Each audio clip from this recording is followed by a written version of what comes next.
Good morning everyone. It is the video for your chapter 6 of biology, that is life processes. So as in the previous video we have studied about transportation in plants. So from today we will be studying about transportation in human being. Transportation in human beings. So as we know, जितने भी living organism हैं वो दो part में divide होते हैं. एक होते हैं यूनिसेल्यूलर और एक होते हैं multi cellular.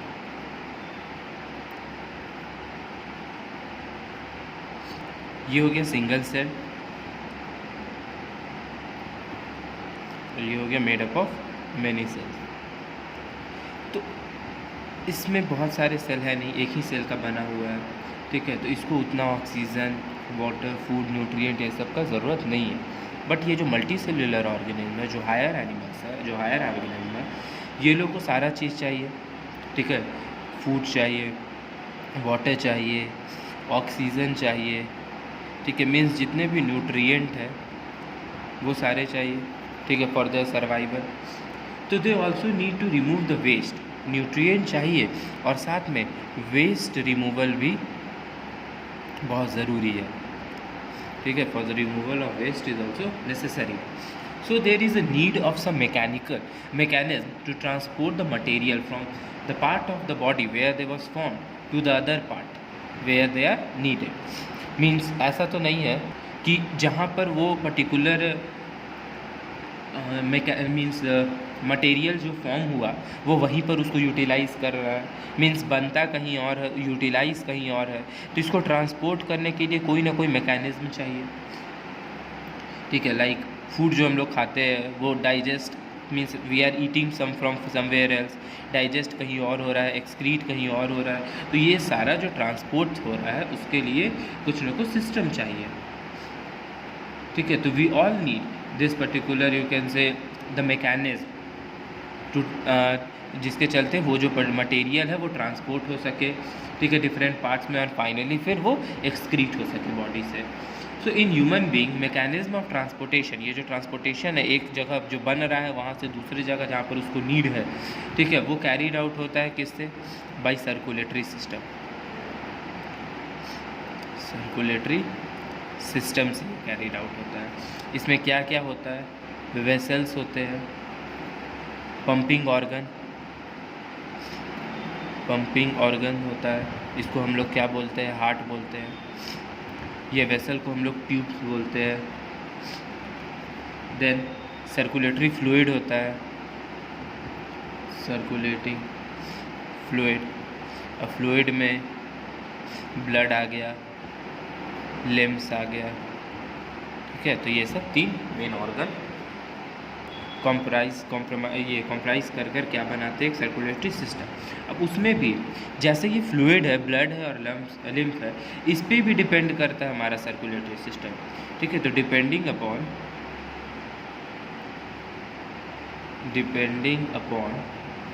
The type of fluid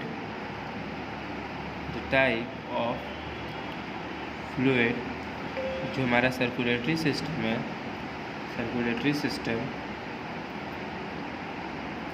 is of two type. ठीक है, ये दो टाइप्स का बना हुआ है. किस पे डिपेंड करता है? वो फ्लूइड पे. तो पहला है, अगर इसको सर्कुलेटरी सिस्टम यहाँ लिखेंगे,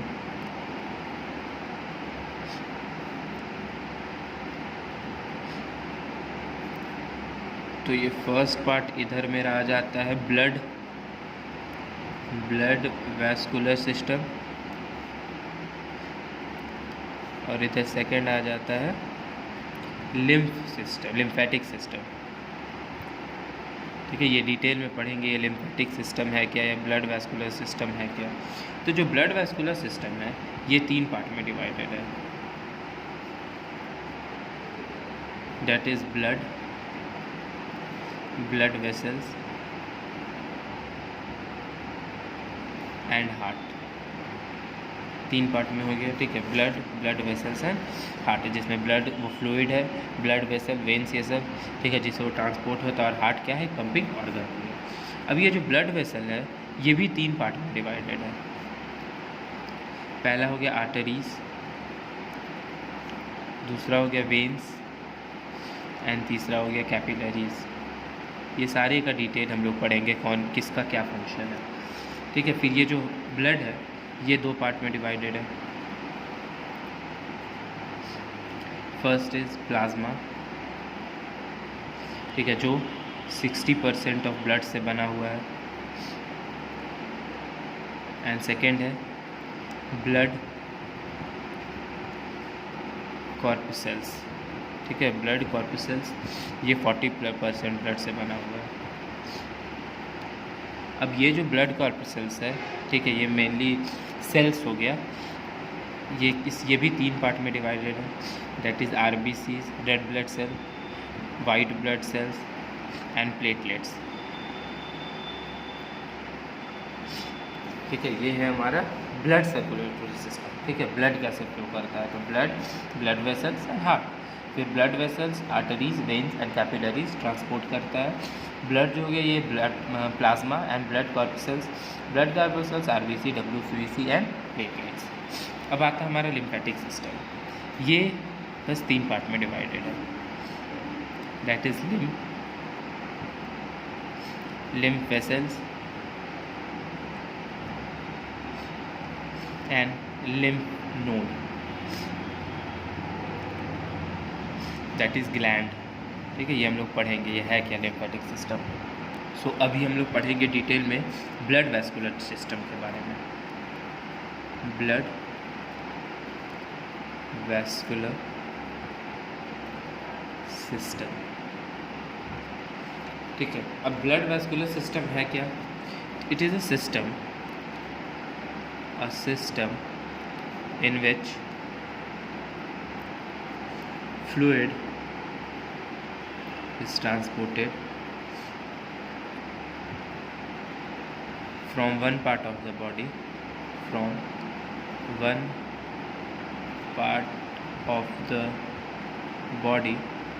to the other,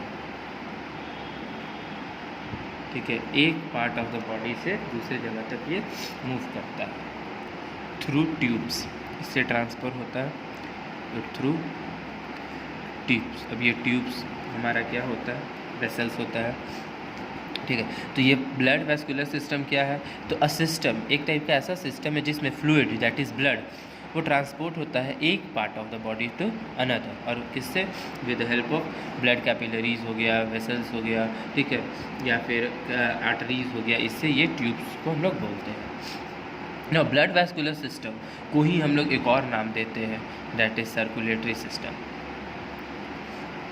ठीक है। सर्कुलेटरी सिस्टम मीन्स ये दो पार्ट में ये खुद डिवाइडेड है, lymphatic system and blood vascular system.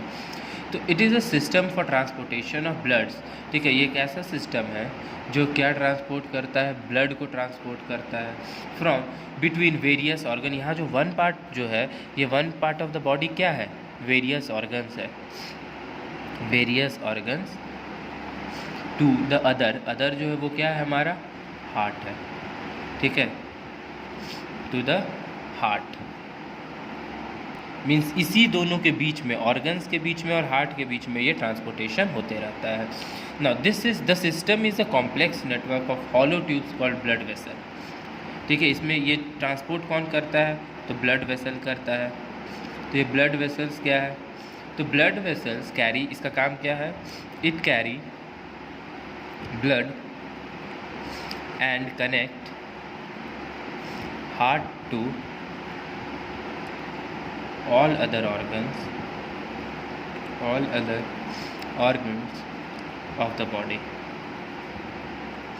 ठीक है। ब्लड कैरी करता है और हार्ट को और ऑर्गन्स को ये क्या करता है, कनेक्ट करता है।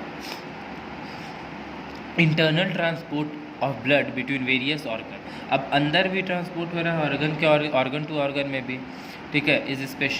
Is highly specialised and is important function of the body. अब तीन जो मेजर वैस्कुलर सिस्टम है वो क्या क्या है, हम लोग पढ़े थे तीन मेजर वैस्कुलर सिस्टम, ये जो ब्लड वैस्कुलर सिस्टम है, ये 3 इसमें पार्ट होते हैं। पहला कौन है? ब्लड, जो फ्लूइड पार्ट है। सेकेंड ब्लड वेसल, जिन्हें हम ट्यूब्स बोलते हैं। एंड थर्ड क्या है? हार्ट। ठीक है, तो अब हम लोग इन तीनों को डिटेल में पढ़ेंगे। तो सबसे पहला क्या होगा हमारा? ब्लड के बारे में पढ़ेंगे हम लोग सबसे पहले। ब्लड, तो ये क्या है? It is a fluid connective tissue. ठीक है, ये भी एक टिश्यू है, एक ऐसा टिश्यू है जो सबको कनेक्ट कर कर रखता है। ये फ्लूइड है, ठीक है, लिक्विड है, जो ऑर्गन से, हार्ट को या ऑर्गन्स को कनेक्ट कर कर रखता है। ये होता क्या है, कैसा है? It is red, sticky and viscous fluid. ठीक है, फ्लोइंग इन ब्लड वेसल। अब ये विस्कस फ्लूइड क्या हो गया?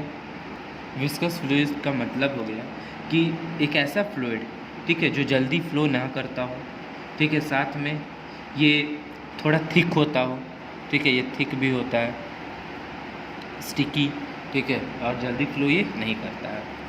Now it forms 6 to 10% of the body weight. और ब्लड हमारा कितना बॉडी वेट करता है? 6 to 10% हमारा बॉडी का वेट ये कॉम्प्राइज करता है। ठीक है, an adult human contain approximately, एक अडल्ट कितना कंटेन करता है? 5 to 6 लीटर ऑफ ब्लड। ठीक है, इतना लीटर एक अडल्ट ह्यूमन बॉडी के अंदर होना चाहिए। ठीक है, अब ब्लड जो है, हम लोग पढ़े थे चार्ट में, ब्लड भी जो है वो 2 पार्ट में डिवाइडेड है। तो ब्लड का 2 पार्ट कौन कौन था? That was blood plasma. ठीक है, ये फ्लूइड पार्ट होता है जो फ्लो करता है, फ्लूइड पार्ट होता है। और सेकेंड है मेरा ब्लड कॉर्पसेल्स क्या हो गया? ये मेरा सॉलिड या फिर सेलुलर पार्ट है। ठीक है, RBC, WBC ये पार्ट हो गया। मेनली ये सॉलिड होता है और ये मेरा ब्लड प्लाज्मा जो होता है वो फ्लूइड पार्ट होता है।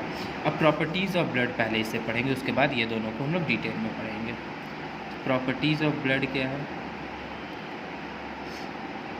प्रॉपर्टीज़ ऑफ ब्लड, पहला प्रॉपर्टी हो गया, in all chordates and in annelids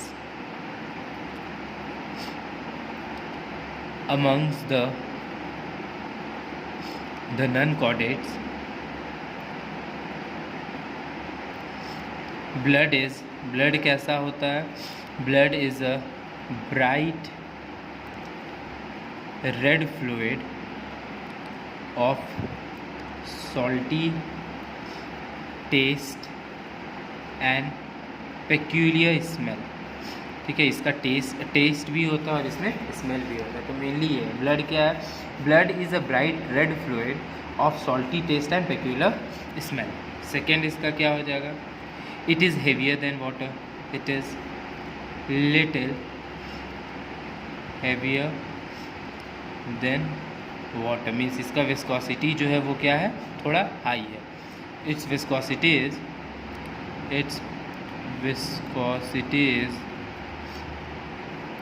4.5 to 5.5 times that of water। ठीक है, उतना ज़्यादा ये भारी है। Third, it is slightly alkaline है। इसका pH वैल्यू अगर देखेंगे तो pH वैल्यू होगा 7.3 to 7.5 आता है। ठीक है, यह इसीलिए ये अल्कलाइन है। अल्कली पता होगा ना क्या होता है? The bases which are soluble in water, उसको अल्कली बोलते हैं।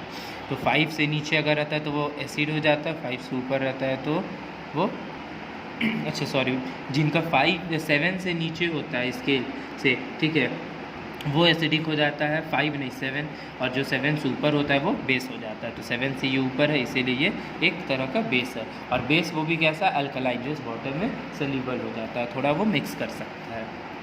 ठीक है। Then blood flows in a continuous circuit, ये हमेशा फ्लो करते रहता है।